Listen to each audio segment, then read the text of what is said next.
Hi guys, my name is Sissy and I have lived in England now for over 7 years, and I am one of those people that gets really cold. Like even when I was back in Uganda, I was always wrapping up, like getting, I don't know, I'm a cold person. I'm not a cold person, but I easily run cold, and even when I was in Uganda. So imagine my shock when I arrived here, and when I arrived it was September, which is just the autumn, and it wasn't that cold. It was like 18 degrees, but I was freezing. So this video I'm going to be sharing all my tips on how to survive the cold.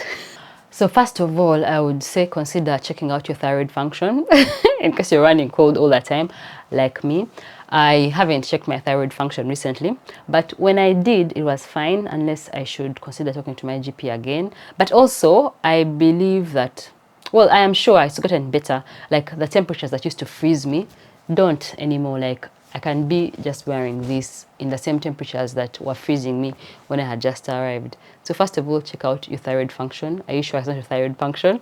Most likely it's not, and it's just a change of environment that's giving you a hard time. So I thought I'd first explain the seasons because I think that really helps. So the first season, what I'm going to start with is the order in which I arrived, is that I arrived in September. September, October, and November are the autumn. So meaning from arrival, it just kept getting worse and worse and worse and colder. And then December, January, and Feb is the winter. So it just keeps getting worse, worse, worse, worse, worse. If you come at around that time, that is a trend. And then March, April, and May is the spring, which is my favorite because the winter has ended and now life is coming back. So in the winter, it's really dark. The sun sets very early, like 3:30, 4 p.m. The sun has set. It comes up late. You have very few hours of daylight. And then from the spring, the sun starts to wake up earlier, starts to go to bed later. Life starts getting better. The trees, like, they're starting to get leaves again because in the winter there are no leaves. And the flowers start springing up. Like, life is springing back. And it's my favorite time because it has that feeling of excitement of the summer is coming. So then the summer is now from June, July, and August is the summer. And obviously that's when it's really hot.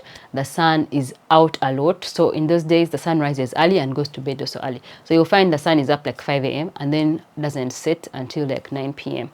And then after summer, we're back to the autumn, or what they call in America the fall, which is where the leaves start falling and preparing for winter, and then the cycle repeats. So I think having an idea of what part of the year you're in these 4 seasons will help you to either get hope or maybe just know that katandika butandisi, or it's just getting started, and so to start, I guess, preparing yourself. So the first tip is to know yourself and cover yourself as much as you need to, because when you first arrived and you're wearing your jackets all the time, people will be telling you, is it that cold? Is it that cold? It's not that cold.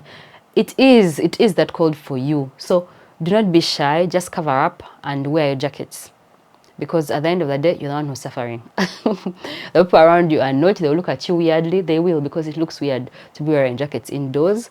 But if you're the one who's freezing, kindly cover up as much as you need to. If you're liking this video up to this point, please give it a like. That helps support my channel. Thank you. The next thing that's related to this is to layer your clothes. So I have one thick, really heavy winter jacket, and initially I would wear my very big jacket everywhere. But the problem is that when you take off your thick winter jacket and then you have nothing much underneath, then you're going to be freezing. But if you have so many layers, so when I first came in that very first year, I used to wear thermals. So thermals are like vests that are warmer and are like, they're long sleeved ones, they're short sleeved ones. And then I also had thermal pants, which are like leggings but warmer. And so that was my base layer to begin with. And then on top of that, I would wear a top, and then I wear also like a thin sweater, and then wear another jacket. So as many layers as you can, because it's easier to go somewhere and adjust and take off the layers to the level that's comfortable than if you have one very thick jacket and then you take off the jacket and then now you're freezing. Also wear scarves. Scarves are really good because those are where the jacket stops somewhere, but there's this coldness that reaches your neck. So you want to have your neck always covered. Also wear your gloves. You're probably going to be wearing gloves earlier than other people, which is fine. Wear your gloves because your hands are freezing. And I don't know what happens. I think anyway, your body just gets used, because now I don't wear gloves as much as I used to.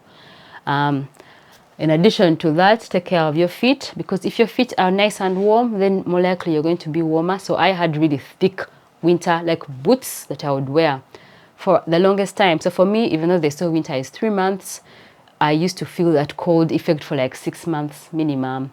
Like, first of all, the earlier season of autumn was cold for me. The spring was also cold for me. It's like I could only thrive in summer. Only the 3 months is where I felt comfortable. So make sure you're taking care of your feet and getting enough thick woolen socks. Even when I'm indoors, or even when you're indoors, consider wearing thick woolen socks, or like their indoor slippers, because my feet, for example, easily get chilblains. I think it's called chilblains, which is where your feet, the toes actually get painful and inflamed because of being so cold.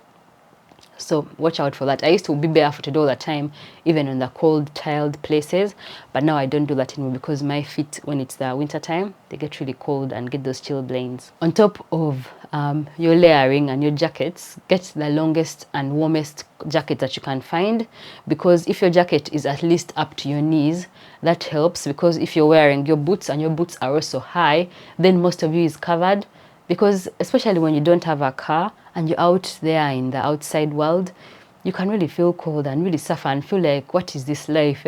So get a long coat, get a thick coat. I got my really warm jacket from Sports Direct, because they have some really good ones and they're always on sale. And I think, in fact, it's their normal price, because every time they're on sale at like half price.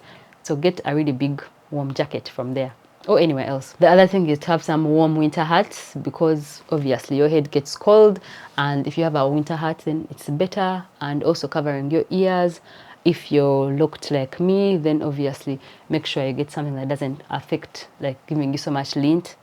So for me, I don't wear hats because of that reason, and it's not that bad for me anyway. But if you're wearing a hat and you happen to have locks, think about lint, because you don't want lint in your hair. Or even your jacket, don't get those jackets that, like my current jacket I have to replace, because it's those jackets that have very furry like inside, that is also lint that I don't want for my hair. The next tip is to learn to drive. Learn to drive as soon as you can, and buy a car as soon as you can. As soon as you can might be a year or less or longer. So in the meantime, try and use the tips that I've shared. But if you can buy a car, because once you have a car, you don't feel the weather problems. Because if it's cold, you just move from the house, which is heated, to the car, which has AC, to the office, which has AC.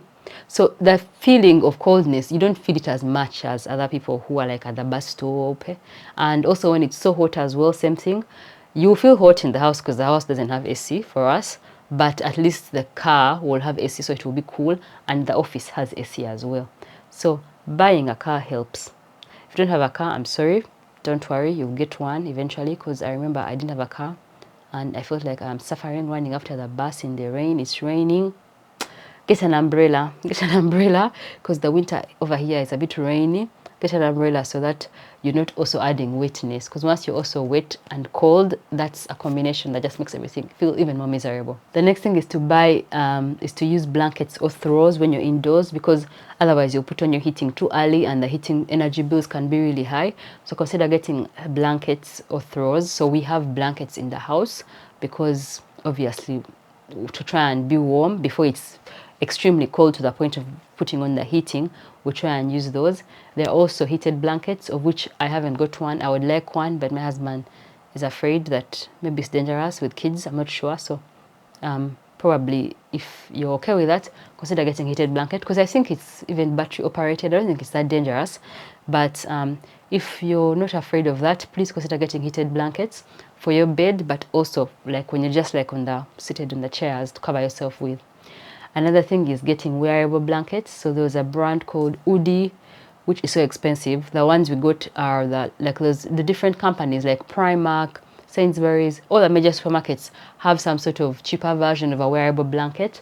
And it's really comfortable, and so you feel so nice and warm and cozy in there. The next thing is to take lots of warm hot drinks. I used to take a lot of tea, but I don't take as much tea as I used to, because staining, I realized that after taking a lot of tea, because it's always cold, the tea starts staining your teeth. Especially the British tea is so conk. Like the tea bag, the Ugandan tea bags don't like the tea is not as dark as the tea here. And then if you're constantly drinking tea, then your teeth are going to get stained. And I'm now trying to take more of the green tea or peppermint tea or other teas that I don't feel stained as much. Or other times I just take the tea, and after all I go see my dentist.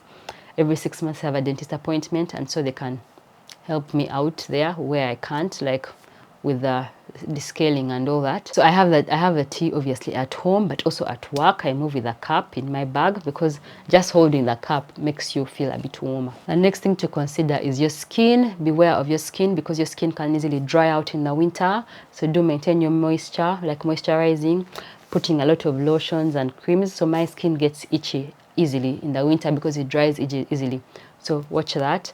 This is also true for your hair as well. The hair starts getting drier much more because of the water, but also because the water is hard, but also because of the winter and the coldness, it dries out hair as well. So you want to be moisturizing your hair, like spritzing your hair if you're a naturalista, spray with your water, rose water and all that, and oil, and maintain it, because otherwise your skin and your hair can really dry out.